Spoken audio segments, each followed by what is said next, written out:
America में car brand new लेनी चाहिए या यूज्ड कार लेनी चाहिए। लॉट से बाहर, डीलरशिप से बाहर ही निकली है गाड़ी, $90,000 की होगी। $10,000 पता ही नहीं लगा कहाँ फूक गया। जितनी जल्दी हो सके अमेरिका में लोन निपटा दें। गरीब लोग अमीर दिखने के लिए पैसा स्पेंड करते हैं, लेकिन जो अमीर होते हैं वो अमीर बनने के लिए पैसा स्पेंड करते हैं। वेलकम बैक, बड़ी सत श्री अकाल दोस्तों। आज साल का पहला दिन है, हैप्पी न्यू ईयर।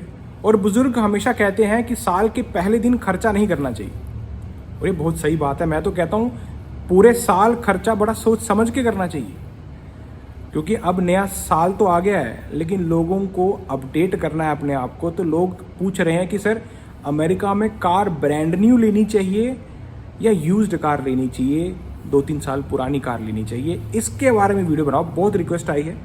तो ये बहुत ही प्रैक्टिकल क्वेश्चन है दोस्तों, क्योंकि कार को खरीदना और अपने बैंक बैलेंस को डेप्रिशिएट करना डायरेक्टली प्रोपोर्शनल है। ये ऐसा ही है कि एक तरफ आपने कार खरीदी और दूसरी ओर आपका जो पैसा था वो जल गया, लेकिन वो ऐसा जला कि उसकी बदबू तक आपको नहीं आई। डेप्रिशिएशन कॉस्ट, ये बहुत बड़ी गेम है दोस्तों। और इसीलिए जो मिलियनेयर्स बिलियनेयर्स हैं वो एक स्टेटमेंट देते हैं। वो कहते हैं कि गरीब लोग अमीर दिखने के लिए पैसा स्पेंड करते हैं, महंगी महंगी कारें लेनी, ब्रांडेड, एकदम दिखने के लिए कि हम अमीर हैं। लेकिन जो अमीर होते हैं वो अमीर बनने के लिए पैसा स्पेंड करते हैं, और वही डिसीजन लेते हैं जो आज मैं आपको बताने वाला हूँ कि कार ब्रांड न्यू लेनी चाहिए या यूज्ड लेनी चाहिए। आज फिर करते हैं बात। तो सबसे पहले मैं बात करने वाला हूँ आम बंदे के लिए, एक ऑर्डिनरी मैन जो एम्प्लॉय है, जिसको W2 फॉर्म मिलता है, टैक्स भरता है, ठीक है, और उसको सैलरी कट के मिल जाती है। मैं बिजनेसमैन की बात नहीं कर रहा यहाँ पर, क्योंकि जो बिजनेसमैन होते हैं ना दोस्तों, वो गाड़ी महंगी लें, ब्रांड न्यू लें, यूज्ड लें, उनको फ़ायदा ही होगा, क्योंकि उनके बिजनेसेस हैं, उनके पास टैक्स राइट ऑफ हैं, तो अपनी कॉस्ट जो है वो निकलवा ही लेते हैं, क्योंकि वो बिजनेसमैन है ना, अमीर हैं। एक दिन वो भी गरीब थे, तो गरीब से अमीर बने कैसे, यही सब डिसीजन उन्होंने भी लिए। आज वो अमीर हैं, आज वो जो मर्जी लें। तो अगर आप ब्रांड न्यू कार लेते हो, ध्यान से सुनना, अगर आप ब्रांड न्यू खुशबू आ रही है कार से कार लेते हो, तो जैसे ही वो कार पार्किंग लॉट से बाहर आती है, डीलरशिप के लॉट से बाहर आती है, 10 से 20% डेप्रिशिएशन वहीं लग जाता है। मतलब फॉर एग्जांपल आपने $1,00,000 की कार ली, चलो 10% का डेप्रिशिएशन मान के चलते हैं, तो लॉट से बाहर, डीलरशिप से बाहर ही निकली है गाड़ी, $90,000 की होगी। $10,000 पता ही नहीं लगा कहाँ फूक गया, दिखा भी नहीं आपको कि यार मेरा $10,000 कहाँ चला गया। तो ये है अमेरिका में ब्रांड न्यू कार लेने का नुकसान, एक ऑर्डिनरी मैन के लिए, एक कॉमन बंदे के लिए जो मेहनत कर रहा है, ठीक है ना, जिसकी सैलरी जो है बड़ा सोच समझ के उसको यूज़ करनी है। अगर वो ब्रांड न्यू कार लेने जा रहा है दोस्तों, तो सीधा सीधा अपने पैसे फुकवाने जा रहा है। वो भी इतनी जल्दी फूक जाएंगे पैसे कि उसको बदबू तक नहीं आएगी कि यार मेरे पैसे जल गए। तो मिलियनेयर और बिलियनेयर यही कहते हैं कि आपकी पहली कार, अगर आप अमेरिका में या कहीं भी हो, पर अगर आप अमेरिका की अगर बात करें हम, आप नए हो, एकदम नए नए आए हो, तो कभी भी ब्रांड न्यू कार नहीं लेनी, यूज्ड कार लें। तो दोस्तों ये है पहला स्टेप। अगर आपको गरीब से अमीर बनना है, ब्रांड न्यू कार मत लेना। आप अमेरिका में नए नए आए हो, इमिग्रेंट हो, अभी जस्ट नए नए आए हो, ब्रांड न्यू कार की तरफ देखें भी मत। और अभी बात यहाँ ख़त्म नहीं होती। एक साल पे अमेरिका में, एक साल में कार की कॉस्ट डेप्रिशिएट हो जाती है 20%। सोचो आपने $1,00,000 की कार ली, एक साल के बाद ऑटोमेटिकली आपने चलाई है नहीं चलाई है वो सब हटा दो, 20% डेप्रिशिएट हो गई। मतलब अब आपकी कार की वैल्यू रहेगी $80,000। भाई एक साल में $20,000 फूक गए। भाई इतने तो स्टॉक मार्केट में नहीं जाते, म्यूचुअल फंड में नहीं जाते, इंडेक्स फंड में नहीं जाते, उल्टा बढ़ते हैं 10% के रेट से। अगर आप S&P 500 में पैसा लगाओ तो आप देख रहे हो ब्रांड न्यू कार लेने का नुकसान। और ये तो मैं एक साल की बात कर रहा हूँ। अगर आपकी कार 3 साल पुरानी होगी, 50% आपकी कार की वैल्यू गई।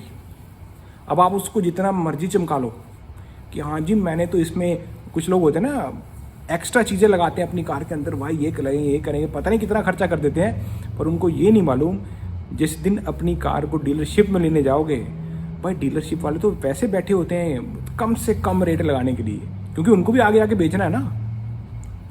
तो ब्रांड न्यू कार दोस्तों बहुत बड़ा धोखा है। जो तो लोग, मैं तो बोलता हूँ बिजनेसमैन जो अमीर लोग हैं वो भी नहीं लेते ब्रांड न्यू कार, वो भी बड़ा सोच समझ कर दिमाग लगा के वो अपने चार्टर्ड अकाउंटेंट से पूछ कर फिर ये स्टेप लेते हैं। तो ब्रांड न्यू कार का तो सोचे भी मत। और साथ में यार एक तो होना कि अमेरिका के रोड बड़े ख़राब हैं, जैसे इंडिया में रहते हैं, ठीक है ना, पाकिस्तान में रहते हैं, बाकी कंट्री में रहते हैं कि बड़े टूटे फुटे रोड हैं, ये ख़राब हो जाएगी गाड़ी, यूज्ड कार का भरोसा नहीं है, ऑलरेडी वहाँ पे स्कैम भी चलते हैं। अमेरिका में ऐसे नहीं है, प्रॉपर डीलरशिप के पास जाएं, स्कैम वाले लोगों के पास नहीं जाना आपने। जो प्रॉपर डीलरशिप हैं वो प्रॉपर आपको कारफैक्स रिपोर्ट देते हैं, वो बताते हैं आपको कि कार का एक्सीडेंट हुआ है, कितनी बार हुआ है, क्या जो कार का जो रिकॉर्ड है वो क्लियर है कि नहीं, सारा दूध का दूध पानी का पानी है। तो इसीलिए ब्रांड न्यू कार नहीं, यूज्ड कार लें, और वो भी 3 साल, मतलब एक कार जिसको 3 साल हो चुके हैं, फॉर एग्जाम्पल अभी 2026 है तो अब 2023 की कार लें तो फ़ायदा है, क्योंकि ऑलरेडी आपकी जो डेप्रिसिएशन कॉस्ट वगैरह है वो सब निकल गई। आप डेप्रिसिएशन नहीं सहोगे, आपकी कार पे वो डेप्रिसिएशन कॉस्ट पहले वाले ओनर ने सह ली। तो स्मार्ट रहें, ये गलती मत करना। मैं अपनी एग्जांपल खुद देता हूँ आपको, मैं कोई ऐसे फेंक नहीं रहा हूँ। मैंने भी अपनी कार, पहली कार जो ली है अमेरिका के अंदर, वो यूज्ड कार ली है, और दोस्तों मैं सच कह रहा हूँ अभी तक मुझे उससे कोई दिक्कत नहीं आई, मक्खन की तरह चलती है। 1 लाख माइल से ऊपर चला दी मैंने, पर मुझे कोई दिक्कत नहीं आई, क्योंकि अमेरिका यार, अमेरिका में कार जो है एक तो लोग बहुत ध्यान रखते हैं, ऊपर से रोड वगैरह अच्छे हैं, इतनी ख़राब नहीं होती, अनटिल अनलेस कोई बड़ा ही जो है ड्रिफ्ट मारा तो उसने एक्सीडेंट कर दिया, तो वो आप कारफैक्स की रिपोर्ट पढ़ें। Otherwise used car is the best car if you want to become wealthy in future, क्योंकि यही डिसीजन है जो दोस्तों आपको अमीर बनाएंगे आगे जाकर। अगर आज ही आपने ब्रांड न्यू कार उठा ली तो सोच लो जो भी आपने सेविंग्स की उसको आपने फूंक दिया, लेकिन आपको पता नहीं लगा कि पैसा गया कहाँ पे, उसकी बदबू तक नहीं आई। तो अब बात करते हैं फाइनेंस की। अब जब भी कोई आदमी नया नया अमेरिका में आया है, अब उसके पास ऐसा तो है नहीं कि उसका $1,00,000 पड़ा हुआ बैंक के अंदर है ना, बंदा कमाना शुरू करता है तो आ जाकर आप फाइनेंस ही करोगे अपनी कार को, और फाइनेंस करने में कोई गलत नहीं है, सही चीज़ है। लेकिन अब आपको मैं अगर कहूँ कि आप ब्रांड न्यू कार ले रहे हो जिसकी डेप्रिसिएशन ऑलरेडी 1 साल में हो रही है, प्लस आप 15 से 20% का इंटरेस्ट भी दे रहे हो एक डेप्रिशिएटिंग एसेट पे। कार एक तरह की एसेट है, लेकिन डेप्रिशिएटिंग एसेट है, क्योंकि कार की वजह से आप जॉब जाते हो। अमेरिका में कार सब कुछ है भाई, मेरे हिसाब से कार एक एसेट है, लेकिन डेप्रिशिएटिंग एसेट है जो डेप्रिशिएट करेगी, आपका पैसा फुकवाएगी। तो सोचो आपने ब्रांड न्यू कार ली, एक तो जैसे डीलरशिप से बाहर निकली वहीं पे कॉस्ट गई, 1 साल में और डेप्रिशिएट हो रही है, प्लस आप इंटरेस्ट भी भर रहे हो 15 से 20%। जितने भी नए लोग हैं अमेरिका में आते हैं उनको इतने का रेट मिलता है, 15 से 20%। वो जो आप बोर्ड पढ़ते हो ना 5 से 6%, 7% कार लोन, वो उन लोगों के लिए है जो यहाँ के यूएस सिटीजन है, लंबे टाइम से यहाँ पर हैं। जो नए लोग आते हैं ना उनको फाइनेंस जब कार लोन देते हैं, कंपनीज देती हैं, 15 से 20% के बीच में मिलता है। तो आप सोचो, एक तो आप ले रहे हो ब्रांड न्यू कार, ऊपर से आप 15 से 20% का इंटरेस्ट। मैं तो कहता हूँ इससे अच्छा आप पैदल चल लो यार साइकिल पे चल लो हालांकि इतना आसान नहीं है, अमेरिका में कार चाहिए, तो इसीलिए अगर कार चाहिए तो क्यों ना आप यूज्ड कार पे जाओ, जो 2 से 3 साल कार पुरानी हो, डेप्रिशिएटिंग कॉस्ट की चिंता नहीं।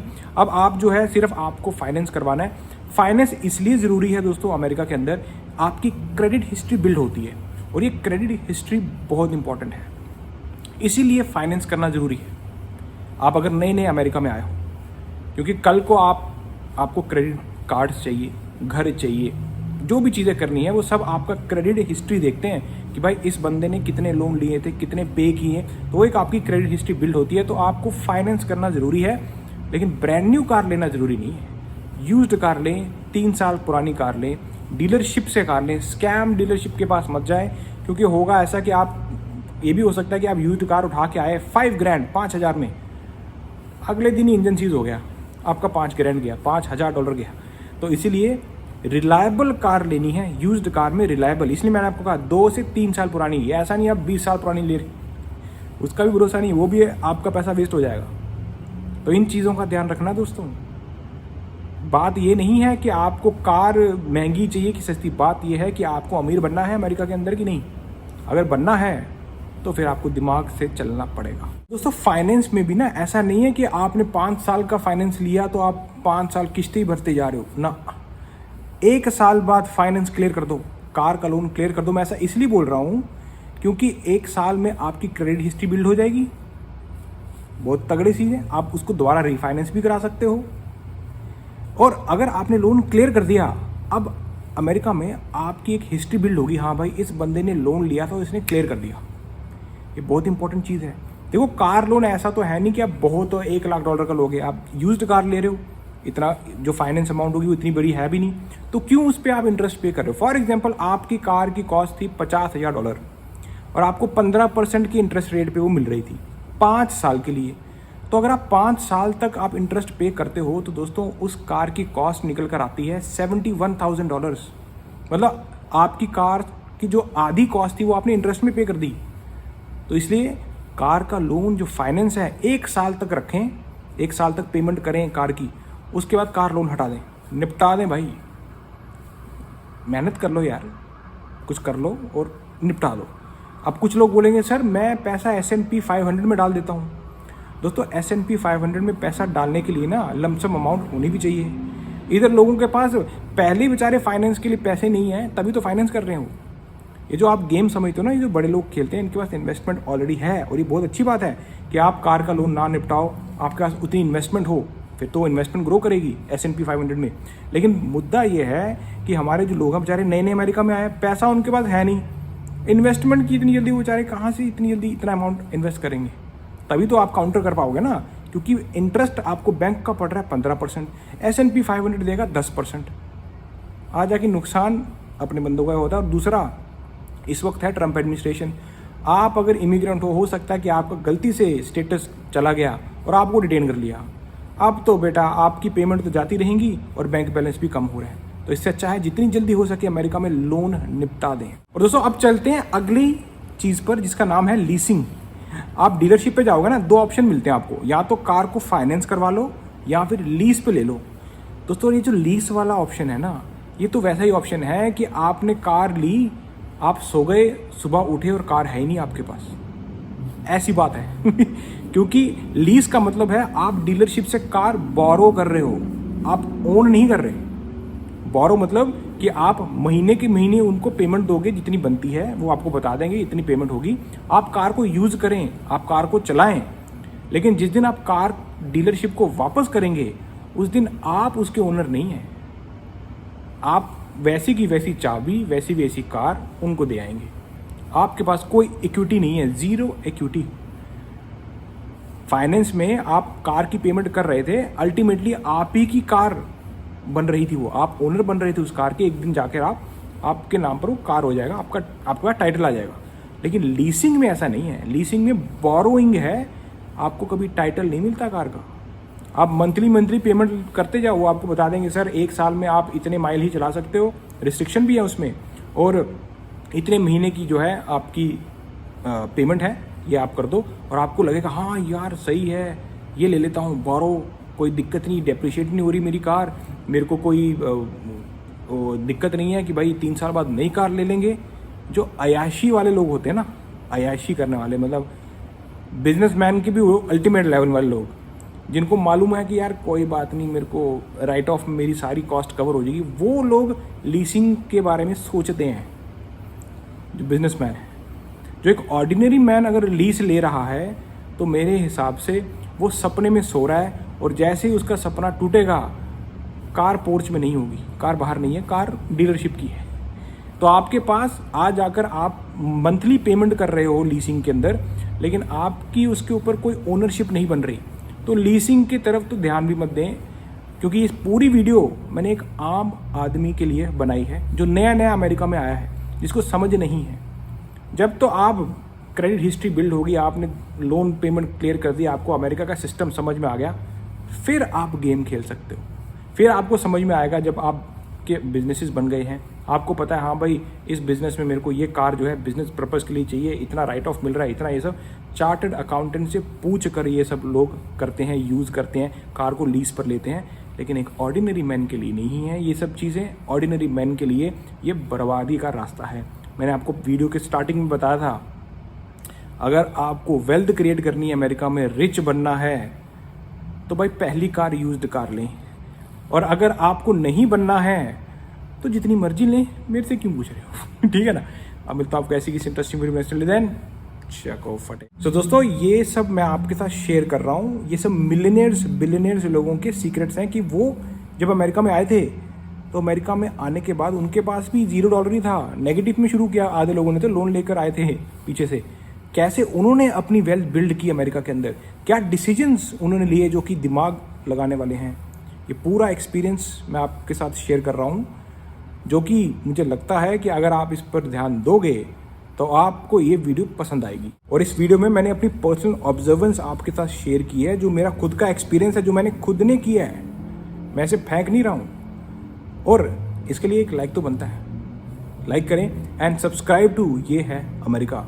और इस वीडियो को शेयर करें दोस्तों, ताकि हमारे बाकी लोग जो अमेरिका में आ रहे हैं, आ चुके हैं, आना चाहते हैं, अपनी खोपड़ी का इस्तेमाल करना है दोस्तों। नहीं तो इधर लूटने वाले, लीगली लूटने वाले बहुत बैठे हैं। आपको वेल्थ क्रिएट करनी है, ब्रोक नहीं बनना।